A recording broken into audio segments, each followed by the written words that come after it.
Hello dear learners, I welcome you to our channel Intensive Study. My name is Soni Kumari.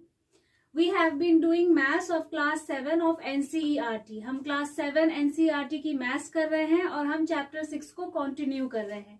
Chapter 6 है Lines and Angles यानी रेखा एवं कोण. Exercise 5.1 का question number 14 है In the adjoining figure, name of the following pairs of angles. यानी ये जो figure हमें दिया गया है इसमें हमें पेयर ऑफ एंगल्स फाइंड करने हैं. पहले ऑब्ट्यूज वर्टिकली ऑपोजिट एंगल्स. सबसे पहले तो ऑब्ट्यूज होना चाहिए, अधिक कोण होना चाहिए यानी 90 डिग्री से ज्यादा होना चाहिए और साथ ही साथ वर्टिकली ऑपोजिट एंगल्स भी होने चाहिए.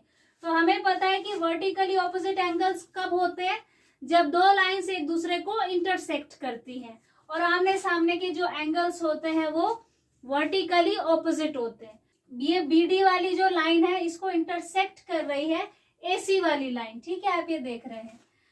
तो अगर ये दोनों कोण जो हैं, अगर ये एक्यूट है, आप देखिए ये 90 डिग्री से कम है. ठीक है, अगर ये 90 डिग्री से कम है और ये एक्यूट है, दूसरे वर्टिकली ऑपोजिट एंगल्स क्या हुए, ऑब्ट्यूज हुए. हमने पीछे भी किया हुआ है.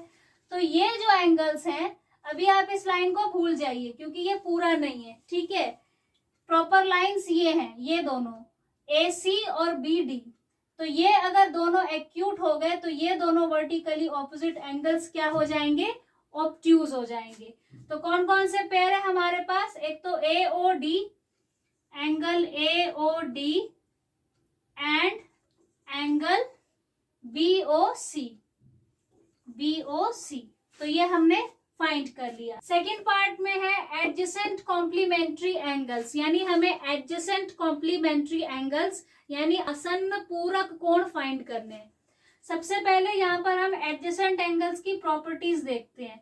इनका सेम वर्टेक्स होता है, कॉमन आर्म होता है, एक आर्म कॉमन होता है और जो नॉन कॉमन आर्म्स होते हैं वो अपनी अपनी डायरेक्शंस में होते हैं.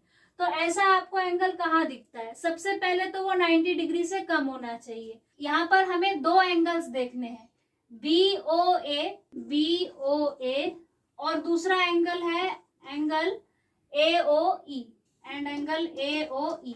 देखिए ये दोनों, सबसे पहले तो आप देखिए इन दोनों का सम कितना होगा, 90 डिग्री होगा. ठीक है, इस तरीके से हम एक तरफ का ही तो एंगल ले रहे हैं तो ये पूरा 90 डिग्री के ही तो बराबर होगा. तो कॉम्प्लीमेंट्री की शर्त पूरी हो गई, कॉम्प्लीमेंट्री एंगल्स का सम 90 डिग्री होता है. अब ये देख लेते हैं कि क्या ये एडजेसेंट है या नहीं, ये भी देख लेते हैं. तो एंगल बी ओ ए और एंगल ए ओ ई, ये दोनों एंगल्स एक ही वर्टेक्स से निकल रहे हैं ओ, तो इनका सेम वर्टेक्स है. दूसरा है एक कॉमन आर्म होता है, यानी एक आर्म जो होता है वो दोनों ही एंगल्स में कॉमन होता है, तो वो भी मुझे दिख रहा है. बी ओ ए में भी ओ ए है और ए ओ ई में भी ओ ए है ना. ओ ए दोनों में सेम है, तो ये इनका जो कॉमन आर्म है ये भी दोनों का सेम है. ये हो गया. दूसरा है कि इनके जो नॉन कॉमन आर्म्स हैं, जो कि आर्म आपस में समान नहीं है, क्या वो अलग डायरेक्शन में है, यस. ओ ई एक अलग डायरेक्शन में है नॉर्थ में, ओ बी एक अलग डायरेक्शन में है वेस्ट में. तो यानी कि ये हमारे तीनों कंडीशंस फुलफिल हो गए, यानी ये एंगल्स एडजेसेंट भी हैं और कॉम्प्लीमेंट्री भी हैं. जब हम इन दोनों का टोटल करेंगे तो वो 90 डिग्री के ही बराबर होगा, आप देख सकते हैं. ठीक है, इस तरीके से जब एंगल बनता है तो उसका इक्वल 90 डिग्री होता है. तो हमारा आंसर है ये angle B O A and angle A O E. Third part में है इक्वल सप्लीमेंट्री एंगल्स, यानी सप्लीमेंट्री भी होना चाहिए और इक्वल भी होना चाहिए. यानी हमें दो स्ट्रेट लाइंस यहाँ से फाइंड करनी है. पहले मैं ये स्ट्रेट लाइन लेती हूँ बी ओ डी, ध्यान से देखिए इसको आप. ठीक है, इसमें हमें दो पेयर ऑफ एंगल्स मिल रहे हैं. एक तो मिल रहा है angle B O E and angle D O E, angle B O E and angle D O E. Fourth part में है unequal supplementary angles. Supplementary angles कौन से एंगल्स होते हैं जिनका सम 180 डिग्री होता है. तो सप्लीमेंट्री तो होने चाहिए वो दोनों एंगल्स, लेकिन अनइक्वल होने चाहिए, यानी वो मेजर में सेम नहीं हो. अगर 50 डिग्री का है तो एक 130 डिग्री का हो, इस टाइप का हो. एक एक्यूट हो तो एक ऑब्ट्यूज हो, ऐसा हमें फाइंड करना है. तो आप देखिए ये हमें सप्लीमेंट्री एंगल्स कहाँ पे मिलेंगे, स्ट्रेट लाइन पे, ठीक है, जिनका सम 180 डिग्री होता है। तो आप देखिए यहाँ पर एक स्ट्रेट लाइन, आप देखिए ध्यान से BOD को, इस लाइन को पहले आप ध्यान से देखिए, इस पे दो एंगल्स बन रहे हैं, BOA, ठीक है, या AOB, ठीक है, ये वाला एंगल जो कि एक्यूट है, और बन रहा है एंगल AOD, एक बन रहा है AOB और एक बन रहा है एंगल AOD। ये एक्यूट है और ये पूरा आप देखिए AOD कितना बड़ा एंगल है, ऑब्ट्यूज है, ठीक है। तो ये दोनों अनइक्वल है, तो इनको लिखते हैं angle AOB and angle AOD, angle AOD। अब आप इस लाइन को देखिए, AOC वाली लाइन को, AC वाली लाइन को, यहाँ पर आप ध्यान से देखिए, एक एंगल बनता है एंगल AOD, ठीक है, जो कि ऑब्ट्यूज है, इतना बड़ा एंगल है, और एक एंगल बनता है DOC जो कि कितना छोटा है, एक्यूट है। तो ये दोनों भी अनइक्वल है। तो दूसरा हो गया angle AOD and angle DOC, and angle DOC। अब आप इस लाइन को ध्यान से देखिए, BD वाली लाइन को, ठीक है, अब हम नीचे आ रहे हैं।